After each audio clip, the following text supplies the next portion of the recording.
হরিণঘাটায় সরকারি প্রাথমিক স্কুলে সরস্বতী পুজো করা নিয়ে অশান্তি। পুজো করাতে চেয়ে অভিভাবকদের মিটিং ডেকে হেনস্থা শিক্ষক, ভারপ্রাপ্ত প্রধান শিক্ষককে তাকে বদলি করার হুমকিও দেওয়া হয়েছে। গোটা ঘটনায় মুখ্যমন্ত্রীর দৃষ্টি আকর্ষণ করেছেন প্রধান শিক্ষক। আতঙ্কে স্কুলে যেতেও ভয় পাচ্ছেন তিনি।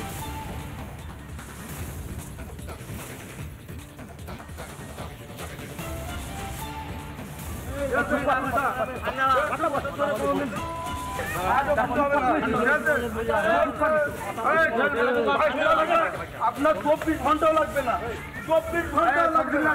150 বছরের পুরনো মসজিদ, এখানে কোনো হিন্দুদের কোনো অনুষ্ঠান হয় না। আপনি কে গেলে মোদী সরকার পেয়েছেন আপনাকে আপনি ভক্তর এইভাবে কথা বজায় রাখুন। আমি কি আমি বললাম আপনার এখানে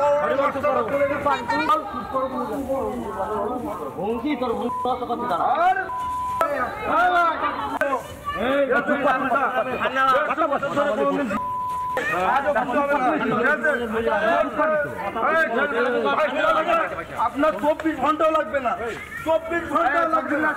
150 বছরের পুরনো মসজিদ, এখানে কোনো হিন্দুদের কোনো অনুষ্ঠান হয় না। আপনি কে গেলে মোদী সরকার পেয়েছেন আপনাকে আপনি ভক্তর এইভাবে কথা বজায় রাখুন। আমি কি আমি বললাম আপনার এখানে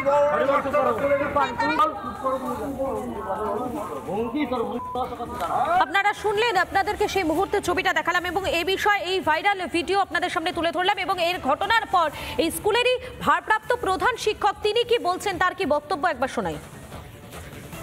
এক সপ্তাহ মতো আগে আমার স্কুলের বাচ্চারা এখানে হিন্দু কমিউনিটি, মুসলিম কমিউনিটি মানে 50-50 আছে। তাই বলছে স্যার পুজো করতে হবে। আমি ঠিক আছে পুজো হবে, একটা মিটিং কল করি, সব গার্জিয়ান মিটিং, ওরা আসবে বলবে, যদি বলে পুজো হবে তাহলে স্কুলে পুজো হবে। এখানকার কিছু ছেলে একজন আছে না আলিবউদ্দিন মণ্ডলের নেতৃত্বে, আমাকে বলছে যে মাস্টারমশাই মিটিং ডেকেছেন কেন? শুনলাম আপনি নাকি স্কুলে পুজোর মিটিং ডেকেছেন।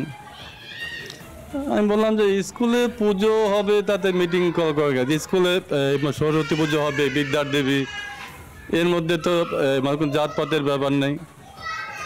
উনি বলছেন না, স্কুলে 100 বছরও পুজো হয়নি, আজও পুজো করতে দেবো না। আমি তোমাদের কি অসুবিধা আছে?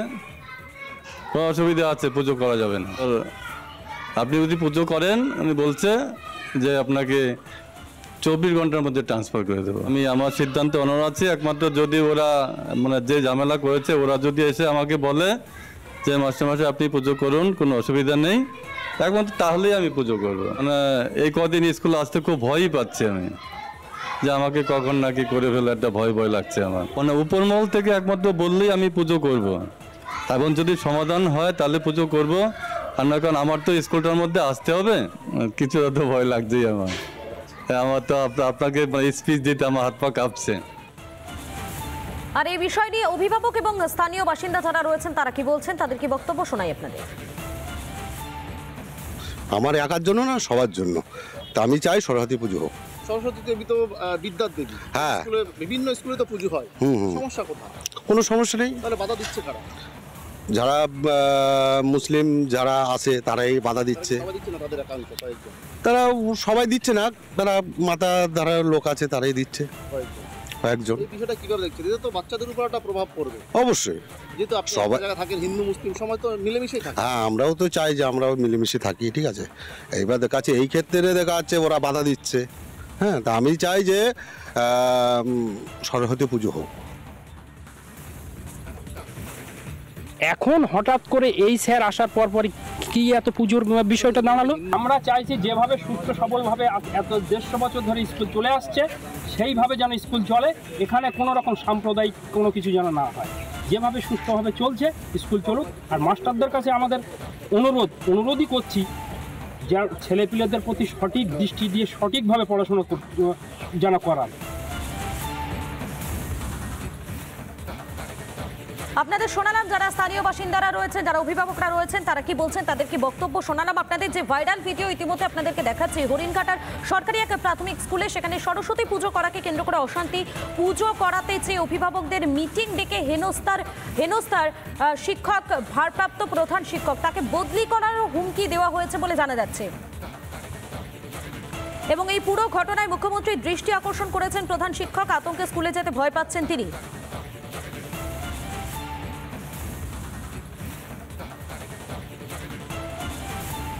এটা সম্পূর্ণ দোষ মাননীয় মুখ্যমন্ত্রী, মাননীয় পুলিশ মন্ত্রী, যিনি বাংলার সমস্ত দায়ভার যার উপর বর্তায়, তিনি এই দুধেল গাভীদের এইভাবে আস্কারা দিয়েছে বলে আজ মা সরস্বতী, বিদ্যার দেবী, তার পূজা করতে এরা বাধা দিতে সাহস পাচ্ছে। এবং আমি বলতে চাই, ওখানে সরস্বতী পূজা হবে, যখন বাচ্চারা চেয়েছে হবে, যে কোনো মূল্যে হবে। সরস্বতী পূজা বন্ধ কেউ করতে পারবে না। পশ্চিমবঙ্গের বিভিন্ন স্কুলগুলিতে সরস্বতী পুজো বন্ধের গত কয়েক বছর ধরে যে ট্রেন্ড শুরু হয়েছে, সেটা কিন্তু শুধু ধর্মের উপরে আঘাত নয়। আমাদের জানা উচিত যে এটা কিন্তু ভারতের আত্মার উপরে আঘাত, ভারতের সংস্কৃতির উপরে আঘাত, ভারতের পরম্পরার উপরে আঘাত এবং ভারতের মানবতার উপরে আঘাত। কারণ বৈদিক যুগ থেকে শুরু করে এখনো পর্যন্ত যে প্রবহমানতা, সেটা কিন্তু সম্পূর্ণভাবে সরস্বতী কেন্দ্রিক। সরস্বতী দেবী জ্যোতির্ময়ী এবং তিনি বাকস্বরূপা, যার ফলে আমরা শিব মন্দির দেখি, কালী মন্দির দেখি, দুর্গা মন্দির দেখি, কিন্তু সেই অর্থে সরস্বতী মন্দির দেখা যায় না যেখানে নিত্য পূজা হয়, খুব কম। এখন প্রশ্ন হচ্ছে কেন দেখা যায় না? কারণ প্রতিটি শিশুর মধ্যে সেই বাকস্বরূপ সরস্বতী বিরাজ করেন, যে তার মানবতাকে জাগিয়ে তোলে। এখন বিদ্যালয়ের সরস্বতী পুজো মানে কয়েক বছর আগেও আমরা দেখেছি সবাই মিলেমিশে একসাথে করেছি। তার কারণই হচ্ছে শিল্পকলা এবং সাহিত্যের বোধ জেগে ওঠে।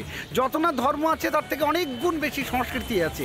এবং ঋগ্বেদের যে বাক সূক্ত, সেখানে বলা হচ্ছে অহং রুদ্রের বসুভিশ্চরাম্যহম। প্রতিটি শিশু কন্যা তারা বলবে আমি রুদ্র, আমি বসু। সেটাকে আঘাত করা হচ্ছে, অর্থাৎ ভারতের আত্মা, ভারতের পরম্পরায় আঘাত করা হচ্ছে। মৌলবাদীদের দৌরাত্ম্য পশ্চিমবঙ্গে বাড়ছে, সেটা বোঝা যায়। আশু এর সমাধান প্রয়োজন, এর প্রতিবাদ প্রয়োজন। নানা ধরনের কন্টেন্ট দেখার জন্য লাইক করুন, শেয়ার করুন আমাদের ফেসবুক পেজ, সাবস্ক্রাইব করুন আমাদের ইউটিউব চ্যানেল। পাশাপাশি অন্যান্য ব্রেকিং নিউজের জন্য অবশ্যই চোখ রাখুন রিপাবলিক বাংলায়।